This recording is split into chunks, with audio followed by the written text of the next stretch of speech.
선지자 요나 이야기는 널리 알려져 있습니다. 물고기 뱃속에 3일 동안 있다가 살아나온 인물인 요나의 이야기는 예수를 믿지 않는 사람들도 한 번쯤 들어보았을 것 같은 이야기로 동화의 소재가 될 만한 이야기이기도 합니다. 그래서인지 요나서는 읽기 쉬운 책인 것처럼 보이기도 합니다. 한편으로 요나서가 읽기 쉬운 면이 있음은 굳이 부인할 필요가 없습니다. 무엇보다도 이야기의 전개가 복잡하지 않습니다. 요나서 1장의 줄거리도 간단합니다. 하나님의 말씀에 불순종한 요나가 배를 타고 도망하다가 벌을 받아서 바다에 던져졌는데 큰 물고기가 그를 삼켜서 그가 익사하지 않았다. 줄거리 끝. 이 정도입니다. 이제 하나님의 말씀에 순종합시다 하는 권면의 말씀과 함께 설교를 마쳐도 될 것 같아 보입니다. 그런데 다른 한편으로 요나서가 문학적으로 매우 세련된 글이라는 점은 비교적 잘 알려져 있지 않습니다. 요나서가 문학적으로 치밀하게 다듬어져 있다는 사실은 이 글을 읽는 사람에게 특별한 주의를 요구합니다. 요나서의 저자가 마련해 놓은 문학적 장치들을 놓치지 않기 위하여 그렇게 하는 것이 반드시 필요합니다. 저는 여러분과 함께 오늘의 본문을 분석하는 작업을 할 겁니다. 이를 통해서 혹 전에는 그냥 간과하였던 것들이 있다면 주목할 수 있기를 바랍니다. 그리고 그것들이 우리들 자신에게 무엇을 말하는지 귀 기울일 수 있기를 바랍니다. 본문은 하나님께서 요나에게 임무를 맡기는 일로 시작합니다. 2절을 보면 하나님의 말씀의 첫 마디는 다음과 같습니다. 너는 일어나 저 큰 성읍 니느웨로 가서. 이에 대한 요나의 반응이 3절에 나옵니다. 그러나 요나가 여호와의 얼굴을 피하려고 일어나 다시스로 도망하려 하여.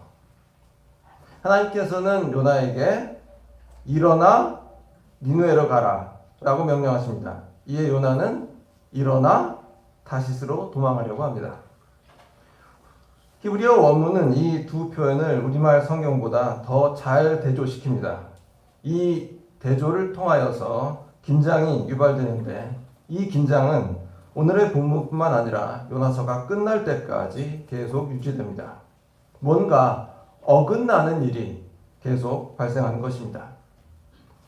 요나는 명색이 선지자라는 사람이 왜 하나님의 명령에 순종하지 않았을까요? 이 질문에 대한 대답을 얻기 위해서는 본문의 역사적 배경을 알아야 합니다. 요나는 북왕국 이스라엘의 여로보암 2세 때의 선지자로 활동하였습니다. 북왕국은 나중에 아수르에 멸망하는데 바로 아수르의 수도가 니느웨입니다. 하나님께서 요나에게 주신 임무는 말하자면 자국의 안보를 위협하는 적국의 수도로 가서 회개 운동을 일으키라는 것이었습니다. 열왕기하 14장 25절에 보면 요나가 다른 예언을 했던 기록이 나옵니다. 하나님께서는 요나로 하여금 예언하게 하시고 그것을 이루셨습니다. 그 예언은 여로보암 왕이 이스라엘의 영토를 회복할 것이라는 내용이었습니다. 요나는 이 예언이 자기에게 맡겨졌을 때 매우 기뻐했을 것입니다. 자기 나라에 좋은 일이 일어난다는 소식을 전하는데 그러한 일이었으니까 전하는 요나나 듣는 백성이나 다 같이 좋아할 일이었습니다. 이에 비해 적국의 죄악을 질타하여 외치는 것은 전혀 다른 종류의 일이었습니다. 그렇게 하여 적국이 회개하고 하나님의 진노를 피하게 된다면 이는 자기 나라에 해가 될 수도 있었습니다. 그래서 요나는 자기를 니느웨로 보내시는 하나님의 명령이 싫었습니다. 그래서 그는 니느웨가 아니라 다시스로 향합니다. 니느웨는 오늘날의 이라크의 도시이고 다시스는 스페인의 도시입니다. 즉 하나님은 동쪽으로 가도록 명령하셨는데 요나는 서쪽으로 간 겁니다. 요나가 행선지를 다시스로 정한 이유가 무엇입니까? 3절은 그가 왜 다시스로 가려고 했는지 명확하게 말해줍니다.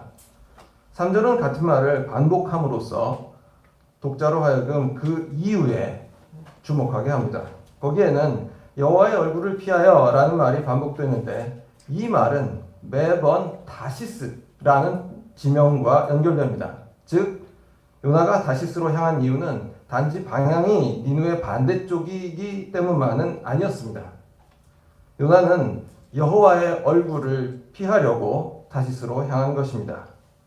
다시스는 대서양의 면에 있는 곳입니다. 즉 요바에서 출발하면 지중해를 동쪽 끝에서 서쪽 끝까지 항해한 후 지중해를 벗어나야 도달하는 도시였습니다.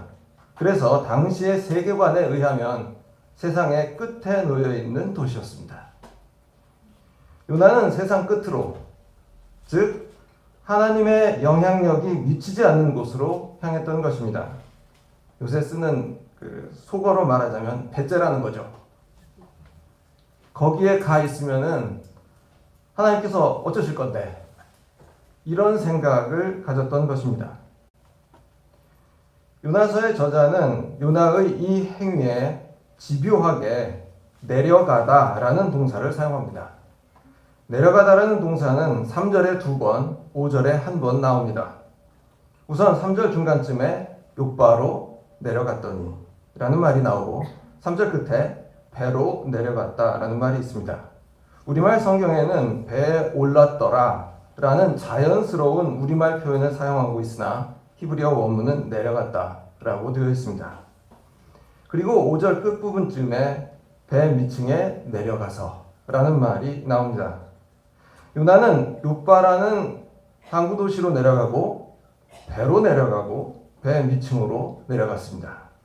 요나는 반복적으로 내려감으로써 하나님으로부터 멀어졌습니다. 그의 인생이 하강곡선을 그리고 있었던 것입니다. 요나가 탄 배가 바다로 나갔을 때 이 배는 큰 폭풍을 만납니다. 하나님께서 배가 깨질 지경에 강한 바람을 일으키신 것입니다. 이 대목부터 이방 선원들과 요나를 잘 대조하여 보십시오. 제가 그 관점에서 이야기하겠습니다. 폭풍이 일자 사공들은 두려워하였습니다. 그들은 두려워서 두 가지 일을 합니다. 그들은 각각 자기 신에게 소리 질렀습니다. 그들은 소리 질러 도움을 구해야 할 대상이 누구인지 몰랐습니다. 그저 각 사람마다 자기가 섬기는 신에게 빌 뿐이었습니다. 그리고 배를 가볍게 하려고 물건들을 바다에 던졌습니다. 사공들은 아직 바다에 던져야 할 것이 이 물건들이 아니라 요나라는 것을 알지 못했습니다. 폭풍으로 인해 난리가 났을 때 요나의 모습을 특징 짓는 것은 그가 잠을 잤다는 겁니다. 요나는 이 난리통에 어떻게 잠을 잘 수 있었을까요? 이 요나의 모습은 세상 풍파에도 흔들리지 않는 평정심이나 그가 여행 때문에 생긴 피로를 드러낸다고 생각할 수 없습니다. 아마도 하나님의 영향권 밖으로 벗어나고 있다는 생각에 긴장을 풀고 편하게 누워버린 것이 아닌가 싶습니다. 하여간 6절에 나온 선장의 말은 의미심장하게 들립니다. 자는 자여 어찌함이냐? 너는 도대체 뭐하고 있냐? 잠자는 사람아. 선장의 말은 표면적으로 이 위급한 상황에 자기 자신의 그 신에게 빌 일이지 잠을 자고 있다니 도대체 이게 뭐냐? 하는 내용입니다. 그러나 선장의 말은 독자들에게 다른 층위의 메시지도 함께 전달합니다. 지금 사람들이 타고 있는 배는 절대절명의 위기에 처해 있습니다. 그런데 어느 누구도 그 원인을 모릅니다. 문제는 정작 그 상황의 원인자인 요나가 상황을 모르고 있다는 것입니다. 이방 사람들은 적어도 상황의 심각성을 알고 있습니다. 그러나 요나는 그것에 대해서조차 무감각합니다. 따라서 너는 도대체 뭘 하고 있느냐 잠자는 사람아 라고 하는 선장의 말은 요나서를 읽는 사람에게 요나야 너는 영적인 잠에 빠져 있어서 전혀 사태 파악을 못하고 있다 라고 하는 책망의 말로 들립니다. 선지자의 역할을 하는 사람들의 그 영적인 선지자의 역할은 사람들의 영적인 심체에 대해서 책망하고 그들을 깨우고 일으키는 일입니다. 그런데 지금 그 역할이 반대로 되어 있습니다. 이방 사람들이 이스라엘 선지자를 깨워서 기도하라고 하는 희비극이 연출되고 있는 것입니다. 예수를 믿는 그리스도인 여러분, 우리에게는 혹 요나와 공통된 부분이 없습니까? 세상 사람들이 교회를 향해서 하는 말 중에는 그들이 요점을 잘못 파악하고 있기에 액면 그대로 받아들일 수는 없지만 우리가 새겨들어야 할 말들이 있습니다. 7절에는 사람들이 폭풍의 원인을 알기 위해서 제비를 뽑았는데 그 제비에 요나가 걸리는 장면이 나옵니다. 8절에서 사람들은 재촉하여 묻습니다. 이 재앙이 누구 때문에 우리에게 임한 거냐? 네 직업이 뭐냐? 너 어디서 왔느냐? 너 어느 나라 사람이냐? 너는 어느 민족 사람이냐? 사람들은 마치 요나가 대답할 틈도 주지 않은 채 계속 질문을 퍼붓는 듯한 인상을 줍니다. 사람들의 이와 같은 질문 공세는 상황의 화급함을 반증합니다. 빨리 조치를 취하지 않으면 배가 언제 깨질지 모르니까 그들은 마음이 급한 겁니다. 이에 대한 요나의 대답은 9절과 10절에 직접 화법과 간접 화법을 통해 나와 있습니다. 직접 화법을 사용한 9절의 대답은 사람들을 대하는 요나의 태도를 드러냅니다. 9절을 읽어보겠습니다. 그가 대답하되 나는 히브리 사람이요 바다와 육지를 지으신 하늘의 하나님 여호와를 경외하는 자로라 하고 요나는 자기에 대해서 두 가지 사실을 말합니다. 한 가지는 그가 어느 민족 출신인가 하는 것이고 또 하나는 그의 신앙에 대한 것입니다.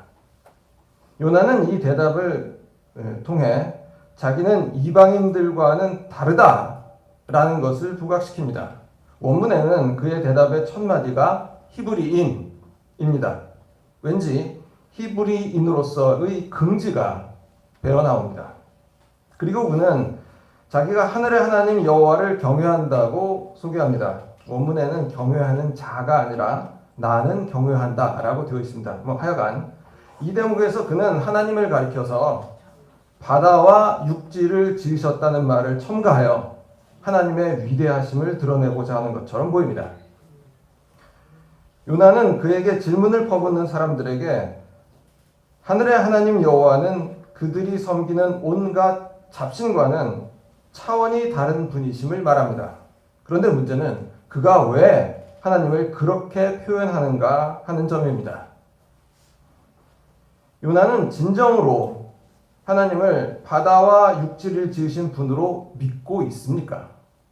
아니, 요나는 진정으로 하나님을 바다와 육지를 지으신 분으로 경외하고 있습니까? 요나가 하나님이 바다와 육지를 지으셨다는 것을 정말로 믿는다면 그가 바다로 도망하여 하나님의 얼굴을 피할 수 있다고 생각하는 게 가능합니까? 말도 안 되는 얘기입니다. 요나가 바다와 육지를 지으신 하나님을 정말로 경외한다면 그렇게 겁없이 바다로 도망할 수 있었겠습니까? 경외라는 말은 두려워한다는 뜻입니다. 우리는 요나와 말과 같은 이런 것을 가리켜서 입술만의 고백이라고 부릅니다. 요나가 하나님을 그렇게 위대한 분으로 표현하는 이유는 하나님에 대한 경외가 아니라 다른 데 있는 것으로 보입니다. 9절에는 나라는 말이 강조되었습니다. 우리말 성경은 나라는 표현을 한 번만 쓰고 있지만 원문에는 그게 2번 나옵니다. 즉 나는 히브리 사람이라는 말뿐 아니라 바다와 육지를 지으신 하늘의 하나님 여호와를 경외한다 라는 말에도 나라는 인칭 대명사가 따로 붙어 있습니다. 그리스어나 히브리어에서는 강조하지 않으면은 일반적으로 1인칭 대명사 나를 쓰지 않습니다. 우리말도 이건 비슷한 면이 있죠. 어디 가니? 밥 먹으러 가. 뭐 이런 말을 할 때 굳이 나는 밥 먹으러 가 라는 표현을 쓰지 않습니다. 그런 표현 속에는 나 외에 그 다른 사람들은 식당이 아니라 다른 곳으로 가고 있는데 나는 지금 식사하러 간다 라는 그런 뜻이 담겨 있을 수 있습니다. 요나는 자기가 이방인들과는 차원이 다른 사람이라는 것을 말하고 싶어하는 것으로 보입니다. 말하자면 나는 너희와는 격이 다른 고급 신을 섬기는 사람이야 라고 말하는 것 같습니다. 이방인들에 대한 무시가 요나 자신의 고등 종교와 이상하게 결합된 형태라고 말할 수 있을 것입니다. 요나가 자기를 소개하는 말에 대하여 이방인들이 어떻게 반응했는지는 성경에 나와 있지 않습니다. 이방인들은 요나가 자기를 소개하는 말이 아니라 문제가 되는 요나의 행위를 보도하는 말에 반응합니다. 10절을 보겠습니다. 자기가 여호와의 얼굴을 피함인 줄 알고 그들에게 피함인 줄을 그들에게 말하였으므로 무리가 알고 심히 두려워하여 이르되 내가 어찌하여 그렇게 행하였느냐 하니라. 이방인들은 요나가 여호와의 얼굴을 피하였음에 대하여 심히 두려워하는 반응을 보이면서 왜 그렇게 했느냐라고 책망조로 말합니다. 이방인들은 비록 요나에게 무시를 당하고 있지만 그들의 언행은 현재의 상황을 가장 정확하게 알고서 하는 반응입니다.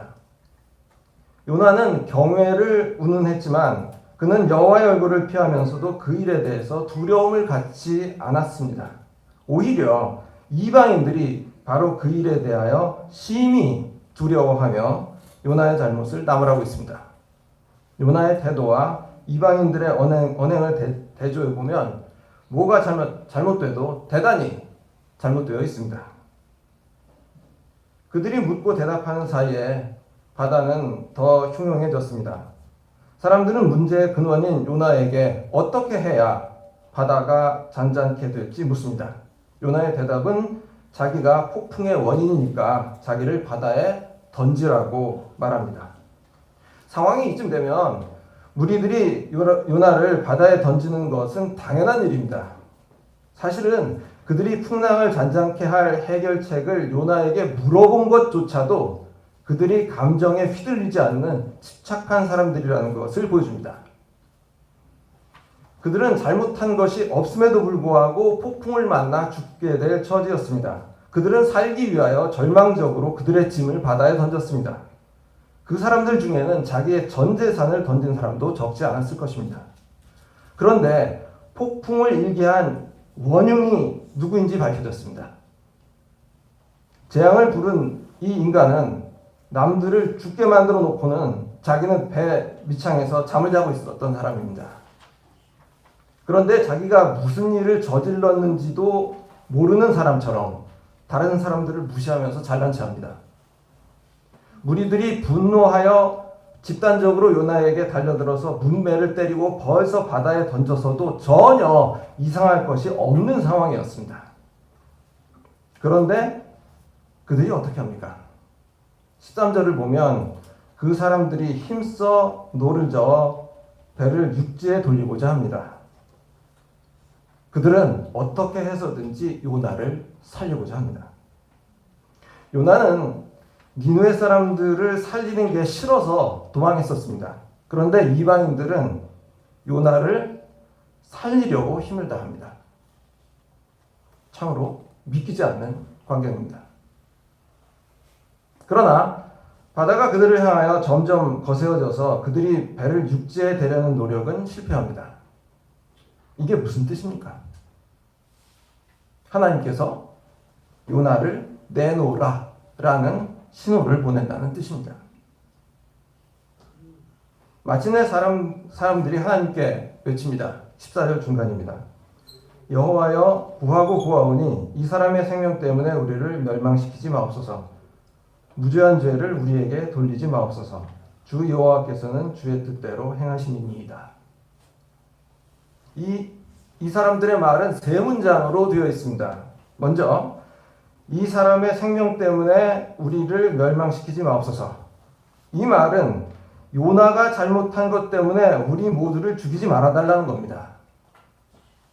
두 번째 문장, 무죄한 피를 우리에게 돌리지 마옵소서.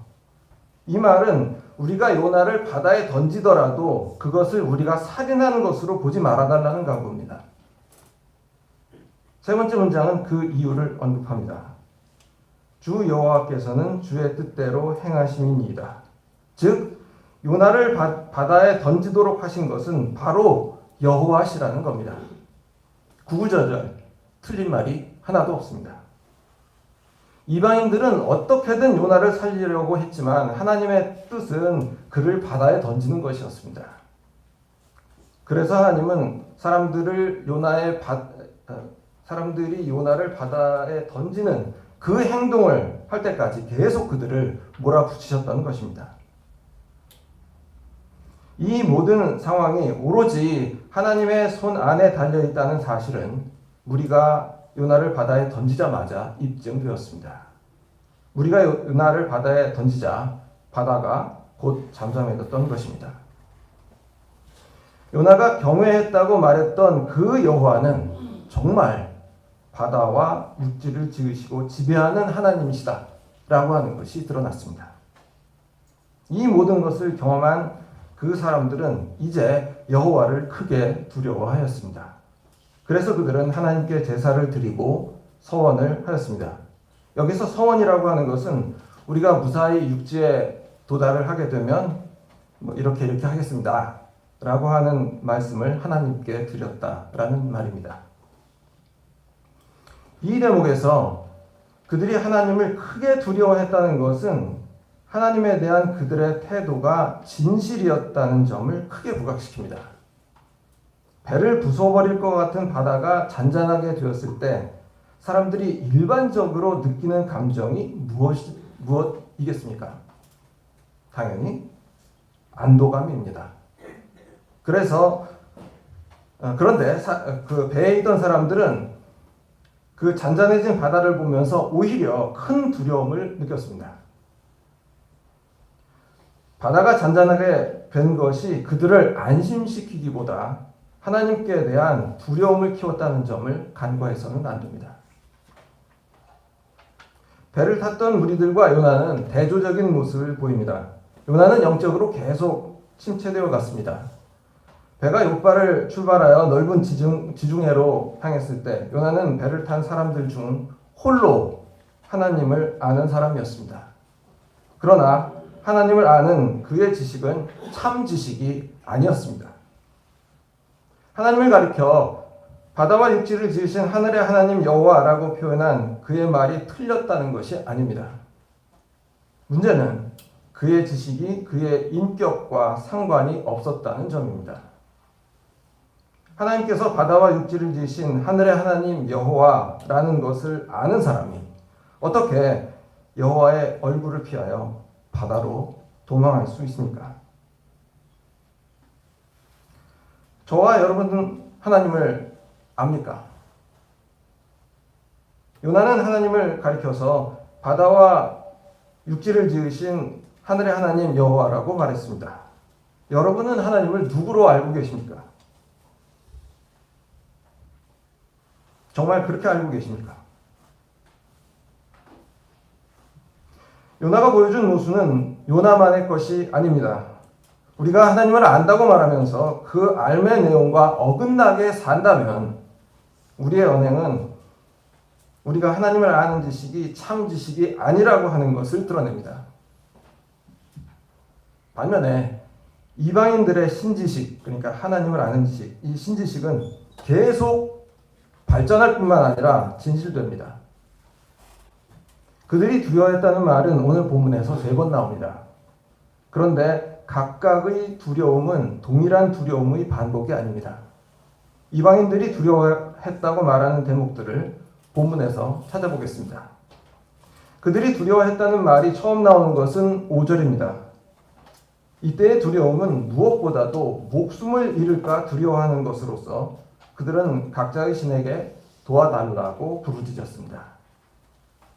그들이 두려워했다는 말이 다시 나오는 것은 10절인데 이때 그들이 두려워했던 것은 요나가 여호와의 얼굴을 피함으로써 그들에게 재앙이 임했다는 사실로 인한 것이었습니다. 이전까지는 목숨과 관련되었던 두려움이 종교적 두려움으로 변하는 장면입니다. 이 대목에서 두려워했다는 표현은 심히 두려워하여 라는 말로 5절보다 더 무게가 실립니다. 그들이 두려워했다는 말이 마지막으로 나오는 것은 16절입니다. 그들은 요나를 바다에 던진 후에 바다가 잠잠해진 것을 보고 요나가 말했던 그 신 여호와가 참 신임을 단번에 알았습니다. 그래서 이제는 그들이 두려워하는 대상이 뚜렷합니다. 그들은 여호와를 크게 두려워했습니다. 크게 두려워했다라는 표현은 원문상 10절의 심히 두려워했다는 표현과 토시 하나 틀리지 않고 정확하게 일치합니다. 다만 그 대상이 분명해진 것이 다를 뿐입니다. 그들이 그 두려워하는 그 두려움이 변해가는 추이를 살펴보면 두려워했다, 심히 두려워했다, 여호와를 심히 두려워했다로 발전합니다. 이는 영적으로 계속 침체의 길을 가고 있었던 요나와 확연하게 대조됩니다. 입으로 경외를 말했던 요나와는 달리 이방인들의 여호와 경외는 진실된 것이었습니다. 여기서 우리는 요나서가 겨냥했던 1차적인 독자가 이방인이 아니라 유대인이었다는 점을 생각해 볼 필요가 있습니다. 유대인들은 요나서를 결코 기분 좋게 읽을 수 없었을 것입니다. 자기 민족의 선지자가 이방 나라 뱃사람들보다 여호와를 아는 지식에서 그리고 그를 경외함에 있어서 뒤진 모습을 보이고 있으니 말입니다. 오늘 나눈 말씀을 정리해 보겠습니다. 여기 모여 있는 우리는 어떻습니까? 우리는 요나보다 낫습니까? 머리로만 아는 지식은 문제가 큽니다. 그것은 참 지식이 아닙니다. 그러나 여러분은 이 요나의 예를 보면서 지식보다는 신앙적인 감정, 이게 중요하다라고 하는 그런 결론을 내리지는 마시기 바랍니다. 저는 성경 어디에서도 여호와를 느끼는 느낌이 중요하다는 말을 본 적이 없습니다. 감정은 우리의 중요한 인격의 중요한 부분이지만은 지식이 잘못되어 있으면 지식이 바뀌어야지 감정으로 도피할 일이 아닙니다. 참 지식이 있으면 고귀한 감정도 자연스럽게 따라옵니다. 우리는 날이 갈수록 하나님을 더 잘 알아갑니까? 요나서 1장에 따르면 인간은 하나님을 알수록 그를 더 경외합니다. 우리의 지식이 하나님을 더 경외하게 한다면 그 지식은 참된 지식입니다. 하나님을 아는 우리의 지식이 참 지식이 아닐 때에는 우리도 요나처럼 하나님을 모르는 사람보다 더 뒤떨어진 삶의 모습으로 떨어질 수 있습니다. 우리가 어떻게 해야 하나님을 더 알게 됩니까? 우리는 성경을 통하여 하나님을 압니다. 그래서 우리는 하나님의 말씀을 대할 때 우리의 지성을 잘 사용하여야 합니다. 우리가 그렇게 지성을 사용하는 것은 우리의 전 인격이 그 말씀 앞에서 서기 위함입니다. 본문의 요나는 명색이 선지자로서 자기가 무슨 말을 하고 있는지조차 모르는 사람으로 보입니다. 요나의 모습이 우리를 안타깝게 하는 큰 이유 중에 하나는 그가 선지자라는 사실입니다.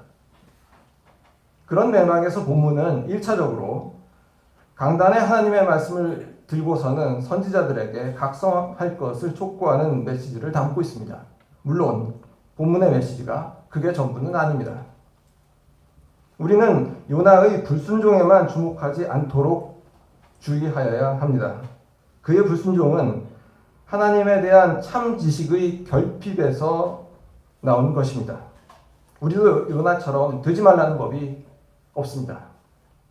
우리는 하나님에 대한 참 지식을 가지고 있으니까 우리 모두 하나님을 더 깊이 알고 그를 경외하는 삶을 살게 되기를 간절히 바랍니다. 기도하시겠습니다.